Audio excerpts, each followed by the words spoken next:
It is a great day to live in Texas. My name is Bill Graves, and I'm here to talk about, is there a bubble in the real estate market in Austin, in San Antonio, and in Texas?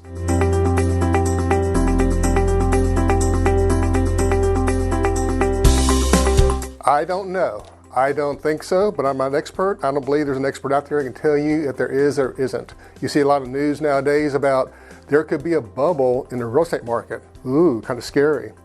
You hear news that, no, there's no way a bubble can happen, go for it. That is equally scary, right? So what do? I'm working with several buyers, first-time home buyers, people that are empty nesters. Doesn't matter, but they are all concerned about the same issues of, in today's market, I'm paying a top value for property. Is that value going to hold, or is this going to pop like a bubble? Well, let's see. I remember several business cycles. I remember bubbles in the past. You remember the bubbles back in the late 90s of the internet business and the e-commerce business. There were companies that were created overnight. The values went crazy overnight. There wasn't really anything substantial to back it up. Boom. Well, pop is a better sound. But there was a bubble and it popped. There was kind of a real estate bubble back in 2006, 7, 8, 9. Right? Remember that? Some of you guys do, some of you guys don't. But there was a bubble because there was a lot of investors out there throwing money at houses, throwing money at anything they could buy. They were waiting in line to buy a house. They could get a loan with really just having a pulse. They didn't really have to prove up that they had income, that they put money down payment. No down payment. Can you believe that? No down payment. And they were able to buy as many homes as they wanted to. I remember helping some people do that. So investors do that. They bought multiple properties, one person buying multiple homes, with no intentions of really ever, being accountable for any of them, thinking this has got to go up and up and up. It's not going to last forever. No, it's going to last forever. And they did it. Well, they learned from that. We all learned from that. So what does that do for today? We're hearing there's bubble out there, not a bubble. Here's what I know, and here's what I share with the buyers I'm helping look for a home.